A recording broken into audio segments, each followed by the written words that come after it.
Amos Teague rode off for a wife, the way another man would order a plow, practical, plain, and no fuss expected from either party.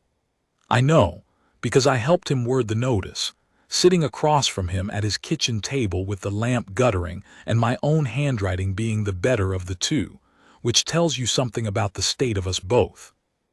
And I know because I was standing on the platform at Ambrose crossing the spring morning.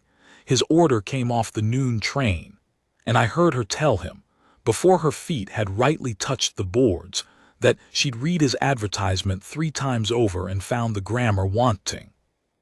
I have turned that morning over in my mind more times than I could count, and I am an old man now, with a great deal of time for turning things over. There is a thing that happens to a man's whole life inside a single unremarkable minute, and he does not know it is happening while it happens, and afterward he cannot for the life of him find the minute again to look at it proper. That was the minute. Amos in his good coat that fit him like a borrowed thing off a smaller man, me holding the mules and trying to look useful, and a woman in a gray traveling dress stepping down off the train with a carpetbag in one hand and dragging behind her by a rope handle a crate. A wooden crate, banded round with iron, heavy enough that the porter had made a particular face setting it down. "That'll be books," she said, following my eyes to it, because she caught everything I would learn. She caught the direction a man's eyes went and drew her conclusions and was generally right. You may as well know it now as later. Most of what I own in this world is in that crate, and none of it will cook you a supper. I did not know yet that I would spend the rest of my days fond of her, and grateful, and a little in awe. I only knew, standing there in the spring sun, that Amos Teague's face, which I had studied across a breakfast table for 11 years, and which had never in all that time done very much of anything, had gone the particular gray shade of a man who has ordered one thing and been handed another entirely, and who has not the first notion in his head what to say about it. Let me tell you about Amos first, because you cannot rightly understand the woman without first understanding the shape of the man she landed on, the way you cannot understand a river without knowing the country it has to cut through. He was 46 that spring, and he had been alone every one of those years, not a widower. That is a thing folks always assumed of a solitary man his age, and Amos never troubled himself to correct it, because a widower is a man that life did a hard thing to, and there is a kind of dignity granted him for it, whereas a bachelor of Amos's years is a man who somehow did nothing, and folks look at him sideways and wonder what's the matter. But the truth was plainer and sadder than a dead wife. Amos had simply never learned how to let a living person get near him. His mother had died bringing him into the world, a thing his father never once forgave him for, though he never said so in words, only in the long cold way he had of looking at the boy, and his father had been a hard, closed, flint-hearted man who ran a hard, closed outfit up in the high country, and Amos grew up inside that silence understanding a few things clear to the bone. That a Teague worked, that a Teague did not complain, that a Teague did not ask of anyone for anything, and that a Teague, above all things and no matter the weather of his heart, did not need. He built the quarter-circle T out of that raising, 2,000 acres of the best grass in the county, up on the bench above Ambrose Crossing where the snowmelt kept it green when the flats below burned brown by July. A house he'd raised himself, board by board, over 3 summers. A herd that wintered fatter and lost fewer calves than any outfit for 40 miles. And in all of it, in all that he'd built with his 2 hands out of nothing but stubbornness and grief, not one single living soul who knew him, who knew what he thought, or feared, or wanted in the dark hours. He had built a kingdom and populated it with cattle, and he ate his supper alone, and he called that a life, and I believe he'd near enough convinced himself it was one. That was where I came into it, and I came in cheap, which is the only way I come into anything. I drifted up from the Texas Panhandle a decade back with a shoulder. A horse had ruined and prospects to match, and Amos had taken me on for the price of a bunk and my keep and not $1 more, and neither of us ever spoke of raising it. Somewhere across those 11 years I had become, without either of us ever naming the thing, about the closest article to a friend the man had in the world, which is only to say I was a fellow he could bear to eat breakfast across from, and that he'd sooner have me on the place than not. We did not talk about anything that mattered. We talked cattle and weather and the price of wire, and whether the north fence would hold another winter. It suited the two of us right down to the ground. Two quiet men, keeping company by keeping still. So when he came to me that January over the beans and said, "Jubal, I've been giving it thought that a man ought maybe to have a wife," I very near choked on my supper. "Have you?" I managed. "A house wants a woman in it." He said it to the wall, not to me. Amos said most of his hardest things to walls and horses and the middle distance. A face was more than he could look at while he talked. Somebody to cook proper and keep the place and be there.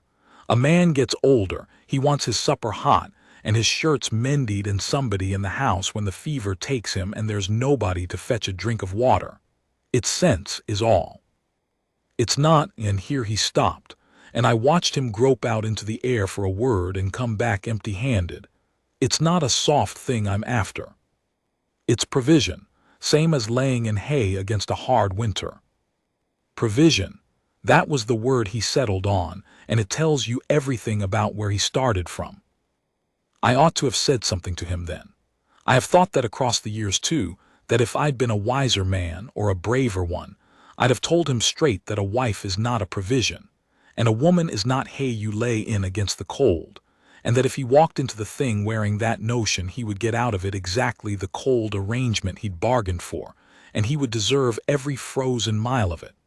But I was not a wiser man, nor a braver one. I was a hired hand with a wrecked shoulder and no standing to lecture the man who fed me, and besides, and God forgive me, it is the truth, I was lonesome my own self, out on that place with nothing but the two of us and the wind, and the notion of a woman's cooking and a woman's voice under that roof was not a thing I could bring my heart to argue against, whatever my head knew. So I helped him word the notice. We were careful over it. We sat 2 nights at that table getting it right. Amos was firm about what he wanted and firmer about what he didn't, and I did the writing, and between us we hammered out the thing. Wanted, a sensible woman of good character, we put, willing to keep house on a working cattle ranch in a healthful country. And then, because Amos insisted, and because I have never once in my life managed to talk that man out of a thing he'd set his jaw on, quiet disposition preferred. No fine ladies. Applicant must be content with a plain, hard-working life, remote from town, and must not expect entertainment or society. You make yourself sound like a sentence handed down by a judge, I told him. I make myself sound like the truth, he said. Better she knows it going in than finds it out after. That's only fair to the woman. And I could not argue that, because it was fair in its cold flint way. That was Amos all over. He would sooner frighten a woman off with honesty than win her with a warm lie. There was a decency down in him so deep and so buried it looked from the outside almost exactly like coldness, and it took a person of unusual eyesight to tell the two apart. Joe Ballard, as it turned out, had unusual eyesight. 3 women answered the notice across that winter. 2 of them Amos set quietly aside for reasons he did not share with me and I did not ask after. But the 3rd wrote a letter in a clean, forward, upright hand, a hand that came off the page at you, if you take my meaning, the letters standing up straight and sure, and her letter said very little about herself and asked a great deal about the ranch. How many acres? How far to the nearest town and by what road? Whether there was a church? Whether there was a school and how many children it served? And at the very end, set apart from the rest, one question that Amos frowned over for the better part of an evening, whether the man of the house read. "What manner of a question is that?" he said, holding the letter to the lamp like the words might rearrange themselves into something he understood. "To ask a stranger does he read?" "A fair one," I said. "You asked in the notice could she keep house. She's asking can you keep company. Same coin, different side." He grunted at that, which was Amos, for I take your point and don't care to admit it. And he wrote her back. I have the draft still in his blocky, careful hand.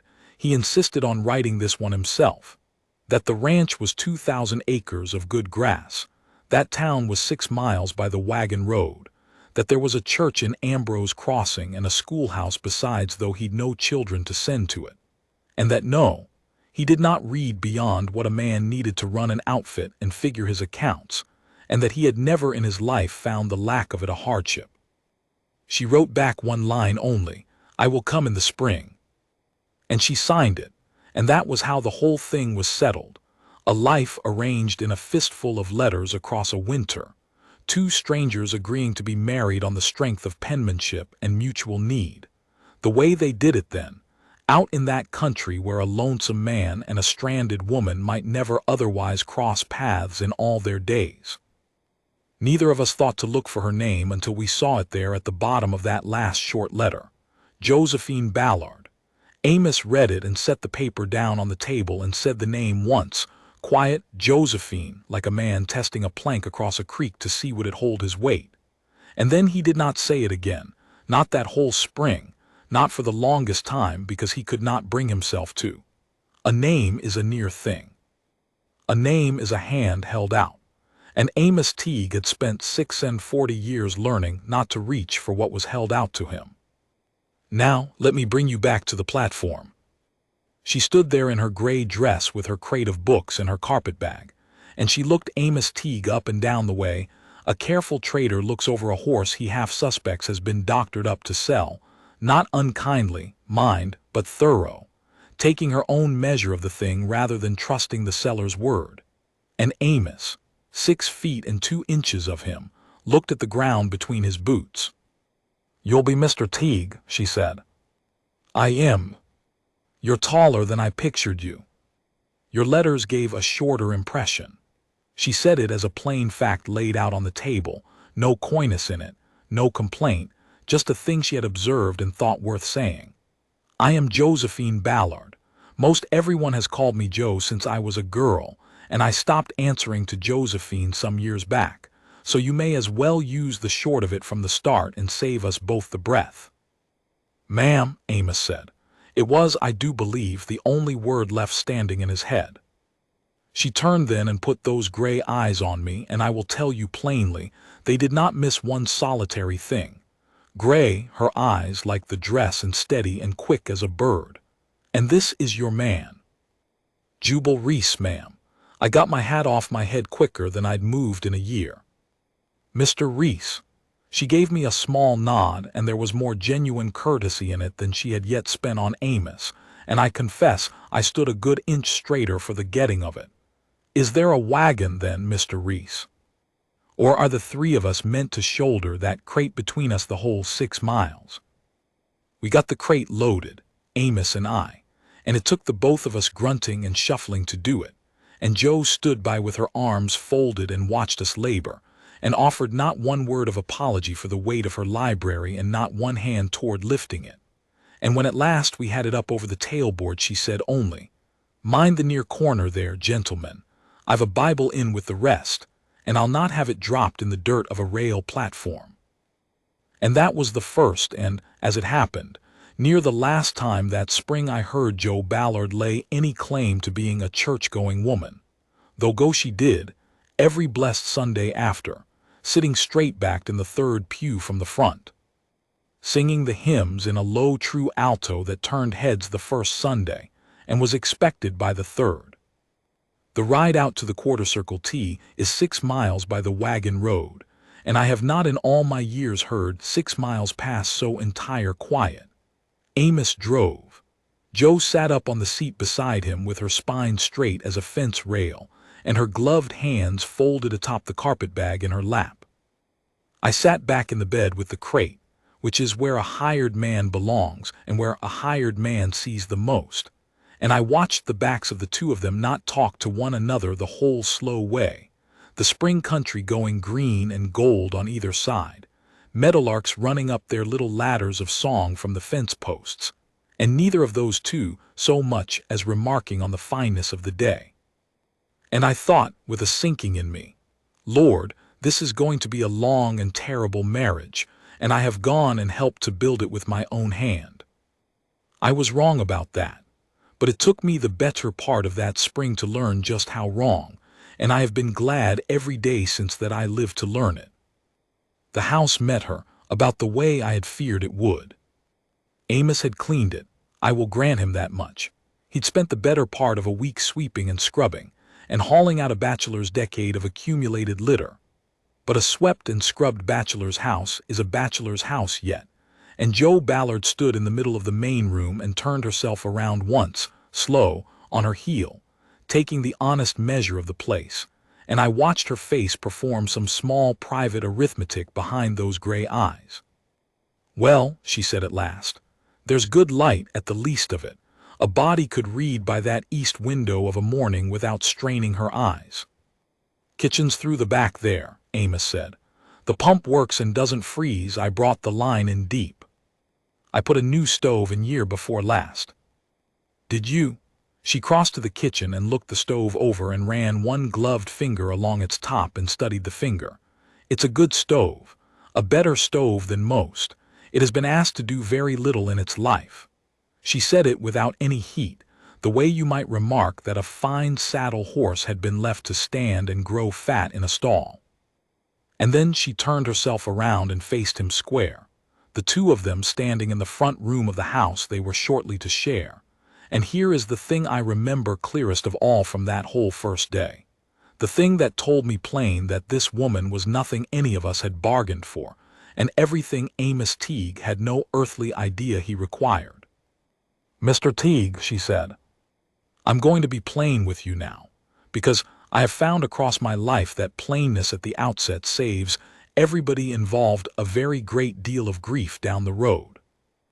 I answered your notice because I am 32 years old, and I have buried a mother and a father both, and a good deal of hope besides, and I had come to be living in the back bedroom of my brother's house in Ohio, being made useful to his wife, who did not want me under her roof. In exchange for a bed I was given plainly to understand I ought to be grateful for every single day of my life. I did not come west, Mr. Teague, to go on being grateful for a bed. I came west because you had land and a stove, and 6 honest miles of quiet between your door and anyone who might hold opinions about me, and because your letters, short as they were and poor as the grammar ran, did not contain one single unkind word, and a woman in my position learns to weigh a thing like that heavier than gold. So, I will keep your house and keep it well. I will cook you good plain food, and I will mend your shirts, and I will not shame you before your neighbors, nor give this county one word of gossip at your expense. But I am not a quiet disposition, whatever it was your notice was hoping to find, and I have neither the ability nor the intention to pretend to be one. And if that is a thing you find you cannot abide living beside, then you had far better say so to me now, this hour, before any preachers said any words over us. And I will take the morning train back east, and we will shake hands, and call it an honest bad guess made by the both of us, with no hard feelings on my side." Amos Teague stood there in the front room of his own house, in his good coat that fit him like another man's, and I watched a strong man drown in open air. He was not equipped for this, not anywhere in him.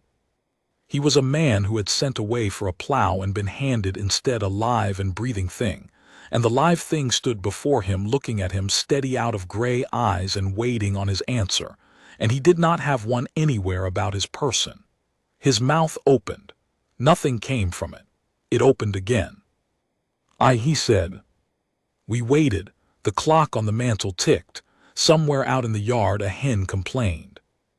"The stove," he said finally, and I could have wept for the man or laughed or both together. "You could, I'd not mind it, if you was to use it more." It was the worst answer a man ever gave to a speech like that one, and somehow, by some grace, it was exactly the right answer, because Joe Ballard looked at him a long steady moment across the front room, weighing him the way she'd weighed the stove and the light and the letters, and then something moved at the very corner of her mouth that was almost, but was not yet, not quite, a smile. All right then, she said. We'll start with the stove, Mr. Teague, and we'll see about the rest as it comes. That first supper she cooked, that very night, was the best meal that had come out of that kitchen in the 11 years I'd eaten from it, and likely in the 11 before that. A chicken she'd caught and killed, and dressed herself without a word of asking where things were kept. Biscuits that rose the way biscuits are meant to and rarely do, gravy, greens, she'd found growing wild along the creek, and cooked with a bit of the bacon. Amos ate 3 helpings and said not a word, because words at a table were as far beyond him as flight, but I watched him eat, and I watched Joe watch him eat, and I understood that a good deal was being said in that kitchen without one syllable of it spoken aloud. She cooked, and he ate what she cooked like a starved man, and she saw that he was starved, not for food. The man fed himself well enough, but for the fact of somebody having trouble to feed him. And I believe she decided something about him, right there over the chicken and biscuits, that she did not tell anyone for a long while after. They were married that coming Sunday, by the preacher in the little white church at Ambrose Crossing, with me and the preacher's stout, kind wife for the only witnesses. It was the plainest wedding I ever stood up at. Joe wore the gray traveling dress, it being the best she owned, and she'd not spend money she didn't have on a finer for 1 hour's use. Amos said his vows in a voice you had near to lean in to catch, and his hand when he took hers was shaking. I saw it. This man who could throw a steer and had once set his own broken finger without a sound. And when the preacher smiled and told him he might kiss his bride, Amos Teague went so white about the gills that I truly thought the man might go down full length in the aisle, and Joe, and I saw this plain. I was standing not 3 feet off. Joe took pity on him. She turned her cheek to him, let him off with a kiss laid on her cheek there before God and the preacher's wife, and no soul in that church the wiser save me that the groom had been quietly rescued by the bride at the altar. And in the doing of it, I understood a thing about the woman that took Amos himself another 2 months of living beside her to work out for himself.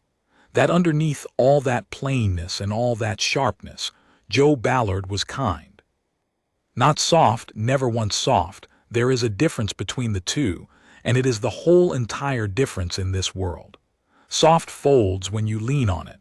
Kind holds you up on its own 2 feet while it tells you the truth to your face. Now, I could give you the whole of that spring day by day, sunup to sundown, but you would be an old man yourself before ever I finished, and there's not the paper. So let me hand it to you the way it lives in my memory, which is in a handful of things that happened, each one of them a small door those two walked through together without ever knowing there was a door there at all, until they came out the far side of that spring married in the way that truly counts, and not merely the way the preacher had meant. The books came out of the crate that first week. She built the shelves herself, asked me where the spare lumber was kept, and where Amos's tools hung, and when I offered, as any man with manners would, to knock the shelves together for her, she looked at me not unkindly and said, "Mr. Reese, I have built shelves before in my life, and I've no doubt I'll build them again before I'm through, and a woman out in this country who cannot drive a straight nail has got no business being out in it. But I thank you for the offer, and I'll not forget it," and she built them. Straight and square and true, along the wall beside the east window where the morning light came in, better joinery than I'd have managed with my ruined shoulder, and she filled them with her library, the whole crate of it, more books than I had seen outside of the schoolhouse. And of an evening, when the supper things were washed and put by and the day's work was done, she would take one down and settle into the chair by that window in the last of the light and read.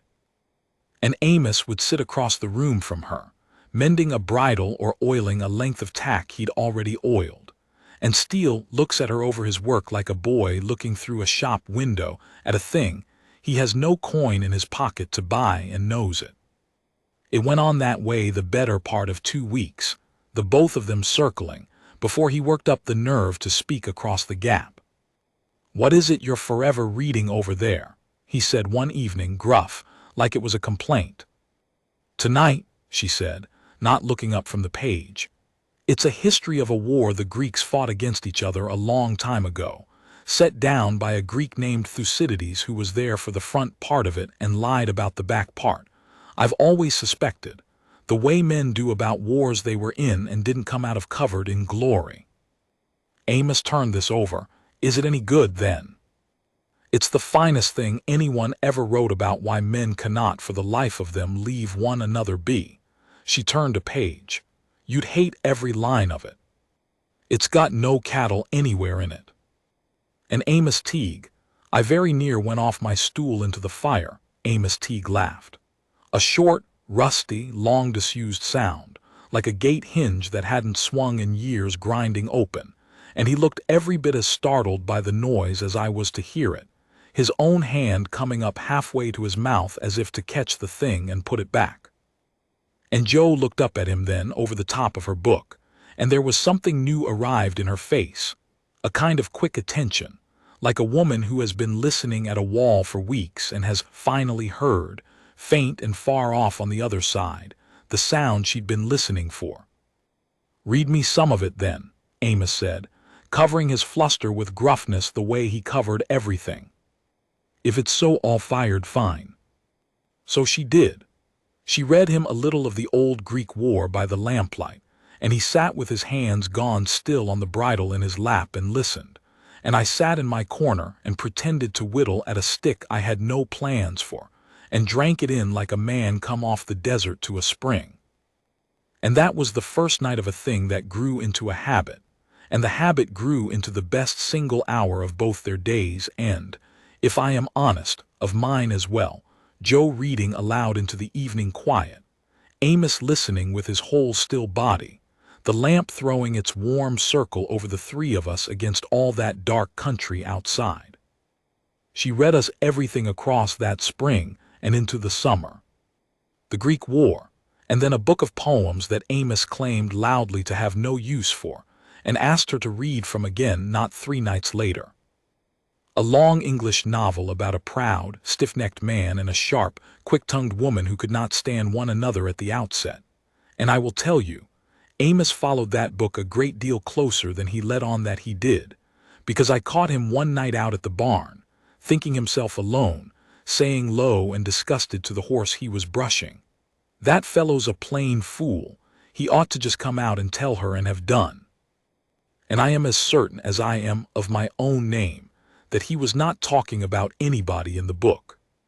But do not let me leave you the notion it was all soft lamplit evenings and read aloud poems, because, Lord above, it was not. Those two fought like a pair of cats tied up in the one sack for a good half of that spring, and the fighting was every bit as much the making of them as ever the reading was. Maybe more. You can share a lamp with a person and stay strangers. It's the fighting, the honest kind, that tells you who somebody is. The worst and the best of it came over the ledgers. Amos kept his accounts the way his father had kept them before him, which is to say abominably. Some scrawled on whatever scrap of paper was nearest to hand, receipts and tallies and notes to himself all crushed together into the one drawer of the desk in a great drift of paper, and no more order to it than a magpie's nest. Joe took one look into that drawer, one Sunday afternoon when the weather kept us in, and her whole face changed, and she sat herself down at the kitchen table with the entire drift of it, and a fresh ledger book she'd bought in town with her own small money, and she spent 2 full days putting Amos Teague's tangled decade of business into proper order, columns and dates, and running sums, every dollar in and every dollar out set where a person could find it and read it.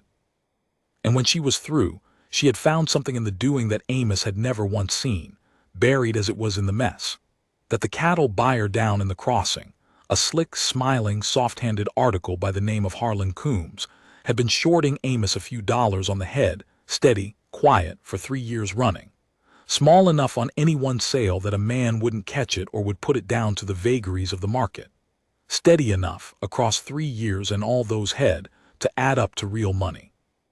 "He's been robbing you," she said. She laid the open ledger down on the table in front of Amos and put her finger on the figures. "Here, and here again, and here, look at it, 3 seasons of it. It comes to better than $400. Amos, near enough to 5, taking off you $1 and $2 at a time so slow you'd never feel the knife. Amos went red. And it was not, God help him, the red of gratitude. It was the red of a proud man told his own business in his own kitchen by a woman he'd known 5 weeks. I have dealt with Harlan Coombs, he said, low and tight, since before you ever come west, madam.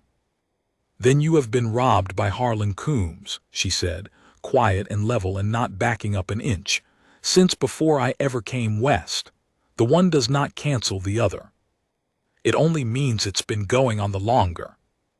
A man does not care to be told his own affairs by, and he stopped himself. But he did not stop himself soon enough, and the unsaid word hung in that kitchen loud as if he'd shouted it.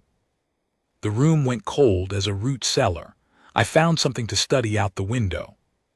By his wife, Joe said, very soft. Is that the word, or is the word the other one by a woman? I did not say that, Amos said. No, you did not finish saying it, which is a different animal than not saying it, and we both of us know it. She closed the ledger gentle and set her hand flat on the cover. Amos Teague, I did not marry you to take your ranch off of you, nor your name, nor your say over your own affairs. It is your ranch. Your land, your herd, your name over the gate, and I have known the difference between a partner and an owner since I was a girl, even if you are yet working it out. But hear me. I will not sit under this roof and eat the bread your labor buys and watch a smiling man rob you blind and hold my tongue about it because a notice you wrote one time hoped I'd be quiet. If you would sooner be quiet and cheated than loud and whole, that is your right as a free man, and I will never raise the matter again, and I'll say no more about Harlan Coombs from this evening to my grave. But you'll decide it knowing. I'll not have you robbed in the dark. Light's the least a wife owes a husband. And she set the ledger down on the table between them, square in the middle, and she got up and went out to the little garden plot she'd begun to break along the south wall of the house, and left him sitting there. And I watched Amos Teague sit with that closed book in front of him for the better part of an hour, in the failing light, not moving, not lighting the lamp, just sitting, while out the window his wife turned over the spring dirt with a spade and did not once look back toward the house. He rode into Ambrose Crossing the next morning before I'd even got the coffee down, and he had it out with Harlan Coombs. I was not there for it, and Amos never told me one word of what passed between them, but I know he got his money back, not all of it, but a fair settlement of it, more than a proud man usually claws back from a smiling one. And I know that Harlan Coombs did not short Amos Teague a copper penny on the head for so much as one head, from that day forward to the day Coombs died. Something got said in that stockyard office that put the fear into a cheating man, and I have my private notion it was less the threat of the law than the fact of Amos having finally, at 46, something at his back worth fighting a man over. And when he came home that evening, Amos did not thank Joe. He could not. The words for it simply were not in the man, had never been put there. But he had stopped on his way out of the crossing at the Mercantile, and he had bought her a thing. A small brass reading lamp, better by a good deal than the plain one she'd been squinting by of an evening, with a clean bright chimney and a fine steady burn to it. And he carried it in without a word and set it on the end of her bookshelf by the window, and went straight back out to the barn to see to horses that did not need seeing to. And Joe came in from the garden and found it there, gleaming on her shelf in the last of the light, and she stood and looked at that lamp for a long, long moment, and then she turned and looked out the window at her husband's back going away across the darkening yard, and she said nothing at all, but I saw her press her lips together, hard, the way a body does when a thing has reached all the way down into them, and they are bound and determined not to let it show on the face.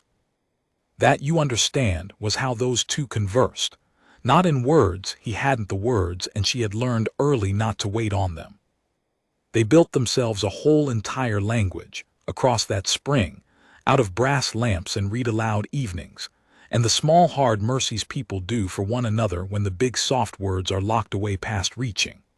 And I will tell you, having watched a good many marriages from the outside across a long life, that I never once saw two people tell each other I love you so many times, so plainly, without either of the two of them ever the one time using the words. There was a stretch in the middle of that spring where I took a fever. The shoulder had never been right, and that year it went septic on me. And for the better part of 10 days I was no use to anybody, laid up in the bunkhouse burning and out of my head half the time. And I will tell you what Jo Ballard did, because it says the thing about her plainer than her speeches did. She nursed me. A hired man, no blood to her, 5 weeks she'd known me. She cleaned and drew the shoulder that a lesser or a squeamish woman would have left to fester, and she sat up with me the worst 2 nights of it when the fever peaked, and she read to me, a broken-down cowhand out of his head, read to me low by that brass lamp brought out to the bunkhouse, so I'd have something to hold to besides the fever.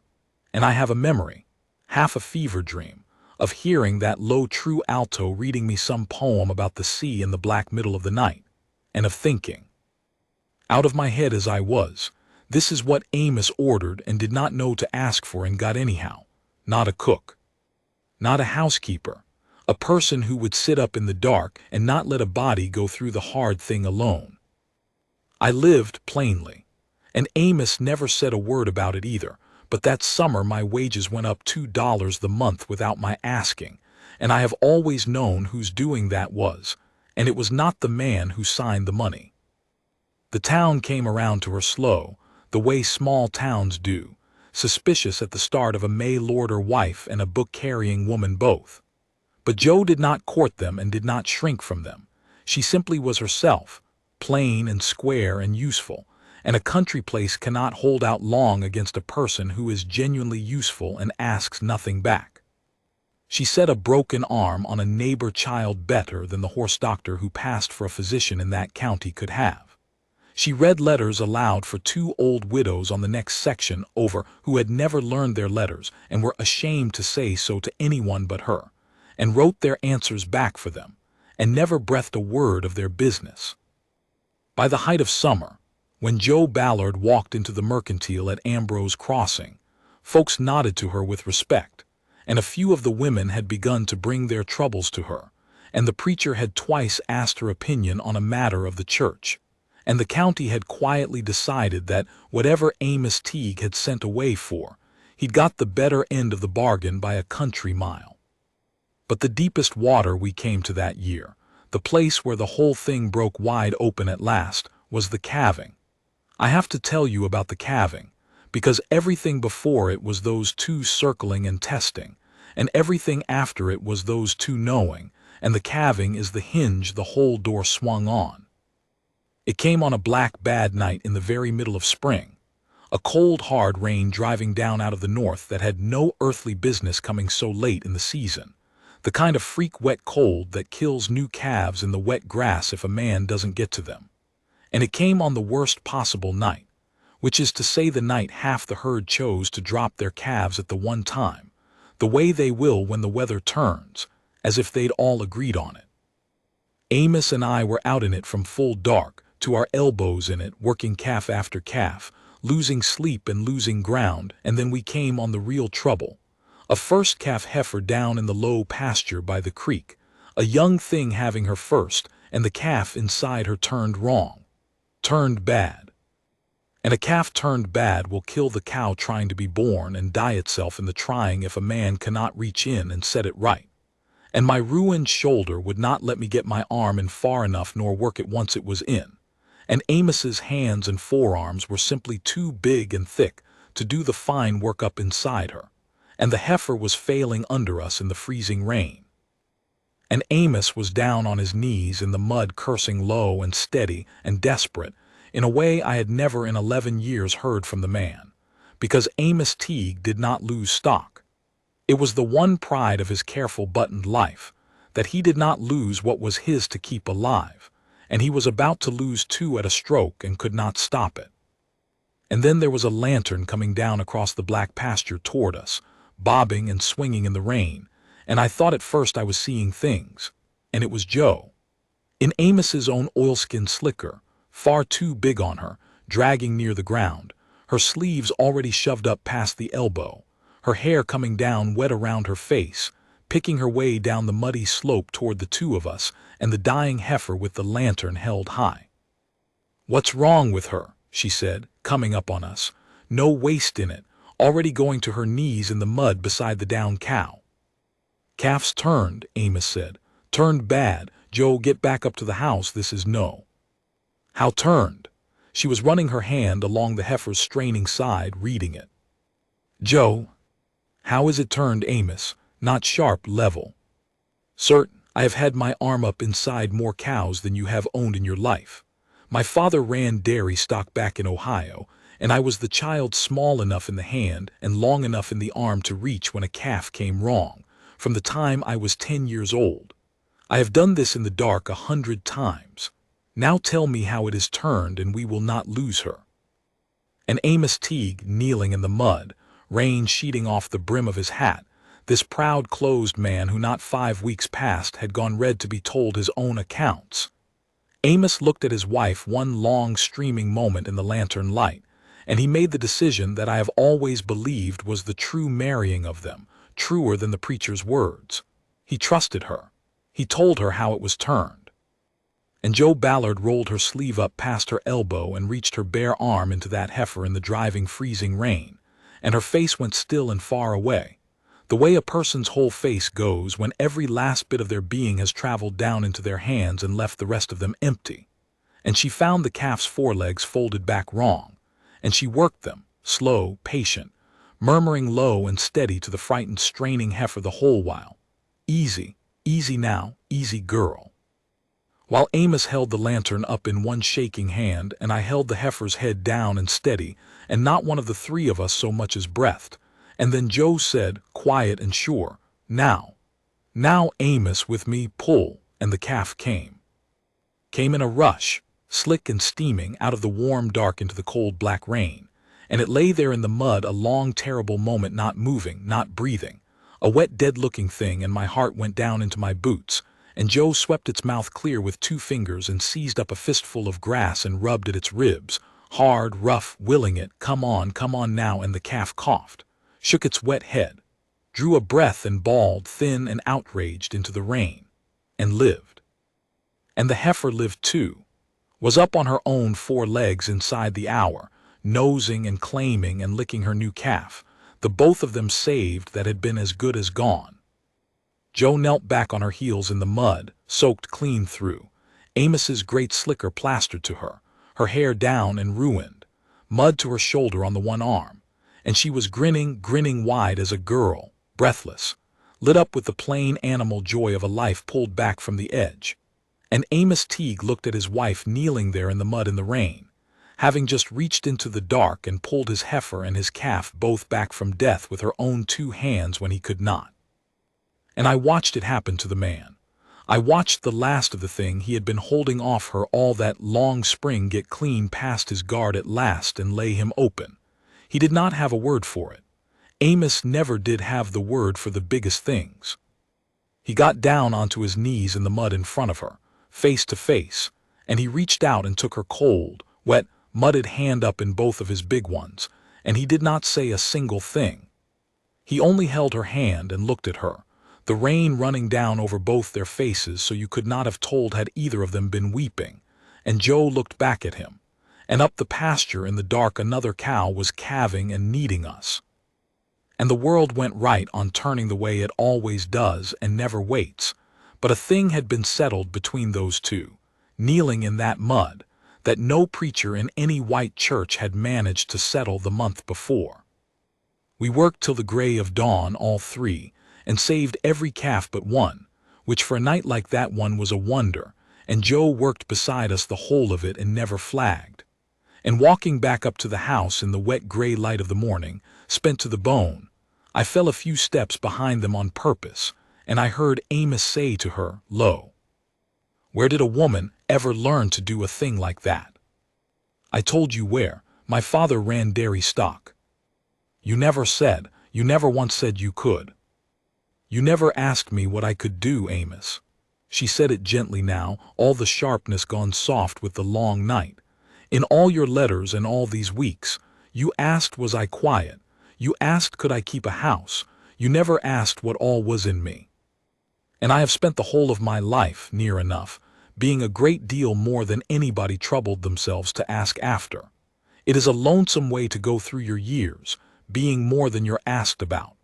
I came out here to this country half hoping, foolish, I know it, half hoping there might be the one man on the face of this earth curious enough, someday, to think to ask. Amos walked on away in the wet dawn, the two of them side by side, and I hung back and studied the brightening sky and gave them the pasture. And then I heard him say it, low, rough, the hardest and the finest thing I ever heard come out of the man. I'm asking now, Joe, what all's in you, I'm asking now. And Joe stopped walking, and Amos stopped. And I had the wit and the manners to fall further back and find the horizon of great interest. And I do not know what was said between them there in the gray of that morning, standing in the wet grass with the saved herd around them and the light coming up. But I will tell you they came in to breakfast a full hour later than I did, and when they came in Amos said, "Joe, is there more of that coffee?" And it was the first time in all those weeks I had heard him say her name out loud straight to her, and it landed in that kitchen like a stone dropped into a still pond, the rings going out from it to every wall. And Joe turned from the stove and poured his coffee, and her hand on the pot was not quite steady, and she said, "There is, Amos. There's plenty," and that was the whole of it, and it was every single thing. I would like to tell you it was clear trail and open country from that morning on. It was not, because there was still the matter of Walter Deming, and Deming was not a man to let a good thing lie.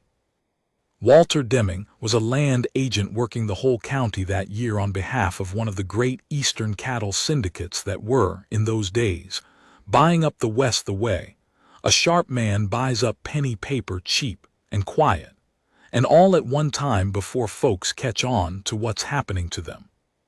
Deming's whole method, his craft, was to find the outfits that were stretched thin, or grieving, or aging, or above all alone.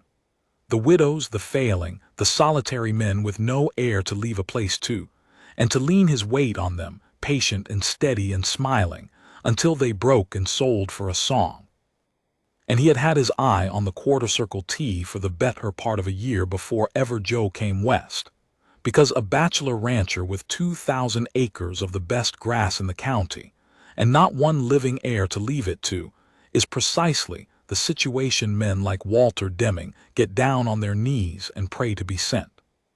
He had come around twice over the winter before Joe, with his offers and his smile and his talk of a man's declining years and how much easier they could be made, and both times Amos had heard him out cold and silent, and then run him off his land without raising his voice. But a man like Deming does not stay run off. He only circles wider and comes back at a new angle. He came around again in the early part of that summer, and this time he had a new tool in his bag, and it was a cruel one. He had learned that Amos had gone and married. And he had learned the particular manner of the marriage, that it had come by way of a mail-order notice, a bride sent away for out of a catalog of such things. And this was a matter that folks in that day were narrow and funny about, and Walter Deming was exactly the breed of small, cruel, calculating man who kept a private stock of other people's shames laid by, the way another man keeps cartridges, to be spent when spending them would do him the most good. He did not come out to the ranch this time.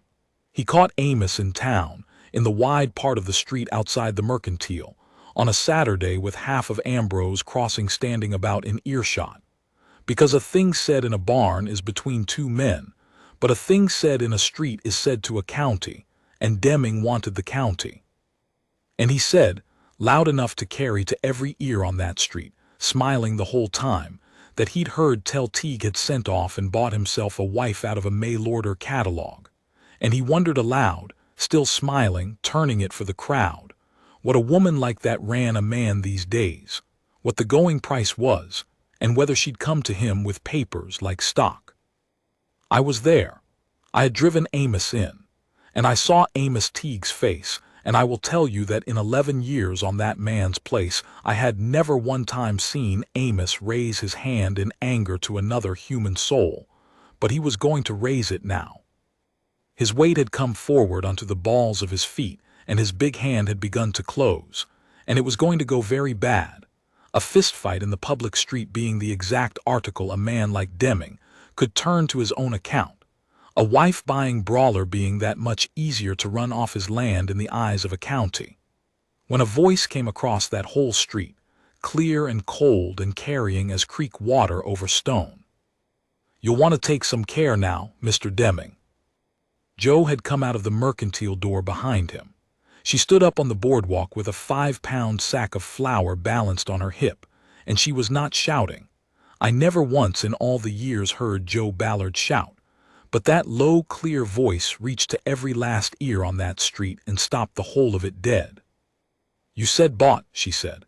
"You said cost. You said papers, as though I were a heifer led in on a rope. Now I have read a very great deal in my life, Mr. Deming, a good deal more than you have. I would wager my flour on it, and I know the law of this country considerably better than you are counting on a May-lord or wife to know it. So let me tell you plainly what I am, since you seem confused on the point. I am a free woman of the United States of America. I read a notice of my own will in my own time, and I answered it of my own will, and I traveled out to this country on my own 2 feet with my own ticket, and I stood up in the church yonder before God in this town, and I married a good and honest man of my own free and entire choosing. And there does not exist one scrap of paper anywhere on this green earth that says otherwise, nor one law that makes me a thing that was bought. And if you say otherwise again, Mr. Deming, in this street, or any other street, or any parlor, or any office of your fine syndicate, I will have you before a circuit judge for slander so fast that your Eastern employers will drop you like a live coal sooner than pay the cost of defending you. Do I make myself understood?" The street was struck dumb. You could hear the wind. Walter Deming's smile had come apart at every seam and slid clean off his face. "Now," and here Joe's voice changed, went almost pleasant, almost gentle, which was somehow a great deal worse than the cold had been. "I understand what it is you want, Mr. Deming. You want this ranch. I understand men who want things they haven't earned better than you would ever care to know. I have spent the whole of my life being wanted by somebody or other for what I could be pressed or shamed or worn down into giving up. So I know your trade to the bone. But you have made one small error of arithmetic in your figuring, and I will do you the kindness of pointing it out, since no one else will. You came out here to this county reckoning my husband for a lonely man with nothing at his back and no one in his corner, a man you could lean on quiet until he broke. And a year ago you would have reckoned right. But he is not lonely any longer, Mr. Deming, and a man with something to stand and fight for is an altogether different proposition than a man with nothing, as different as a banked fire from a cold hearth. You would have done far better to make your play last winter when you had your chance. You are too late by a season. Now go on home." And Walter Deming turned and looked at Amos, who had come up quiet off the street to stand at his wife's side on the boardwalk, looking, I suppose, for the anger he could still use, the fist he could still turn to his purpose. But Amos did not give it to him. Amos did not say one word.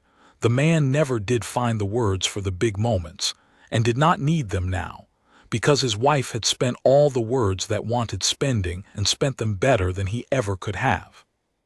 He only reached out and put his arm around Joe Ballard's shoulders, there in the middle of the public street, in the full sight of the whole of Ambrose Crossing, in front of the very man who had just called their marriage a purchase. And he stood there beside her with his arm around her and his face like weathered stone. And that was the entire and complete answer Walter Deming was going to get out of the quarter-circle tea. And Deming, who traded in lonely men and found himself looking at two people who were plainly not lonely and plainly not for sale, knew it for the answer it was. He touched his hat brim with a hand that was not steady, and he climbed up onto his horse, and he rode on out of Ambrose Crossing, and so far as I ever heard to the end of my days, Walter Deming never once came back to that county. They walked to the wagon together, the two of them, Amos carrying the flour sack now, and I hung back at the mules and pretended to fuss with a trace, and I heard Joe say, low and shaking a little now that it was over and done and the strength was going out of her the way it does, "I'm sorry. I spoke for you. In front of the whole town, Amos. A wife oughtn't to stand up in the street and speak for her husband. Folks will." Joe, Amos stopped walking. He set the sack of flour down careful in the bed of the wagon.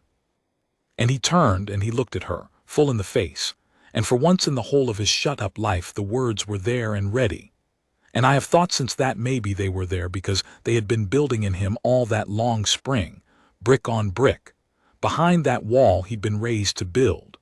Or maybe it is only that a man will find his tongue at last, whatever it costs him, if you push him hard enough toward the cliff edge of losing the thing he's come to love. "I have been trying," Amos said, "since the April day you come off that train, to find the way to say a thing to you, and I have not been able to get it out, not once, because I am not a man that was ever taught how such things are said. My father did not teach me, and there was no one after him to. So I am going to say it wrong now here in the street, and you are going to have to take it the way it's meant and not the poor way it comes out. When you stepped down off that train with your crate of books and told me my grammar was poor, I thought the Lord had made a plain mistake and sent me the wrong woman entire. And every single day since that one, Joe, I have got down on my knees at night and thanked him for the mistake. I did not want a quiet wife. I did not have the first idea in my head that a quiet wife was the last thing on this earth I wanted, until you stood in my front room that first day and looked me in the eye and told me flat you would not be one. You are the loudest, the sharpest, the most contrary and the most contradicting woman in this whole county, and I would not trade one single word you have ever said to me, not one, not the hard ones, not the ones that made me go red, for a lifetime of a soft, quiet woman who told me only what I wished to hear. That is what I have been trying the whole spring to say. I don't want you quiet, Joe. I never did. I want you exactly, precisely, every bit as loud as you are, till the day one of us is put in the ground. That's all. That's the whole of it."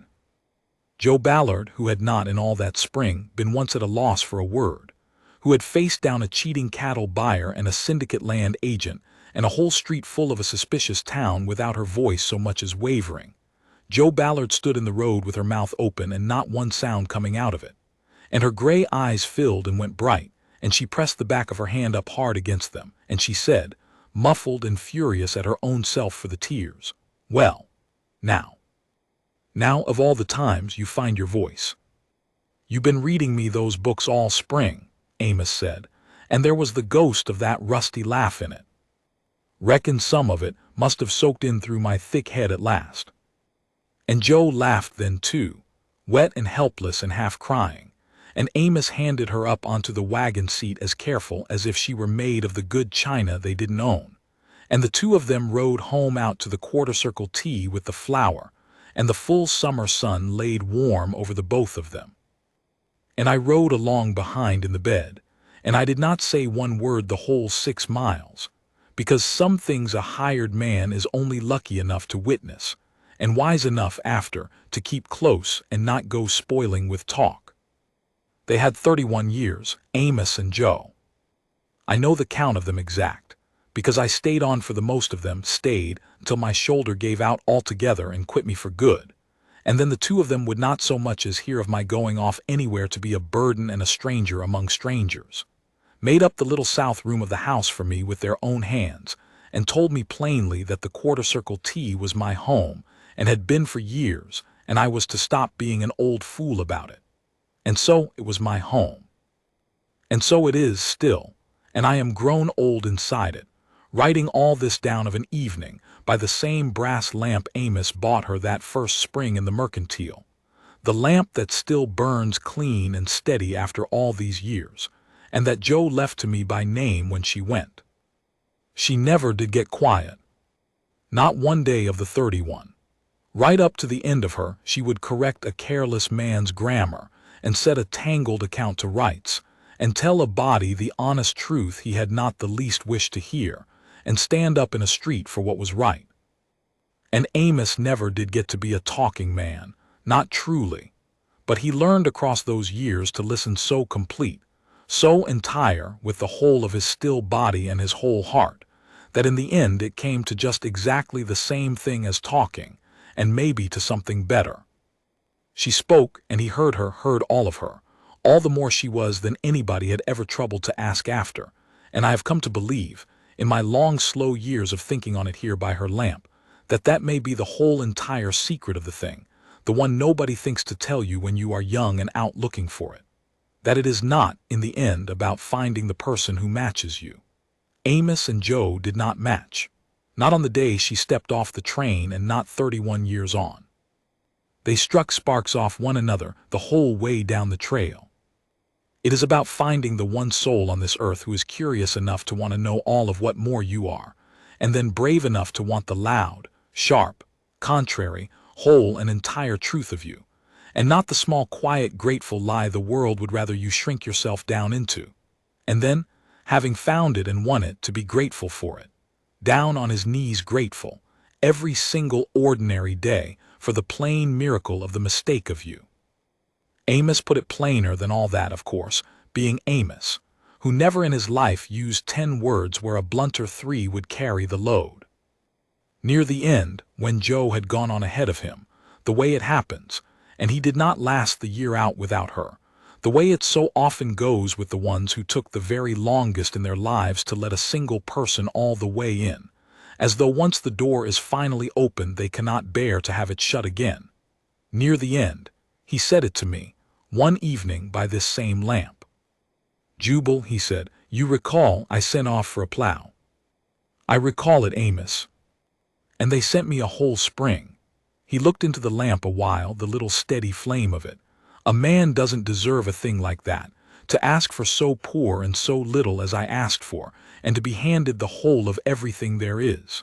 He was quiet a long spell.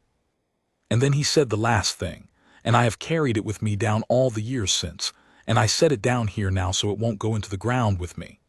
"Don't you ever, Jubal, in whatever's left you, don't you ever ask a person to be less than the whole of what they are.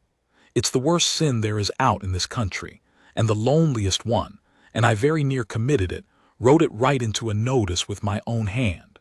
And I would have died an old bachelor, never once knowing the size of what I'd missed." He is buried up on the rise now, beside her, above the good green grass, where a man standing at the 2 stones can see the whole spread of the quarter-circle T laid out, and running green in the spring the way it was the year she came. And her crate of books is on the shelf yet, by the east window, and of an evening I take one down and read from it, slow, the way she taught me my letters over again when I was already a grown man too proud to say I'd never learned them right. And the lamp still burns. They promised that closed-up, lonesome man a quiet and a grateful bride.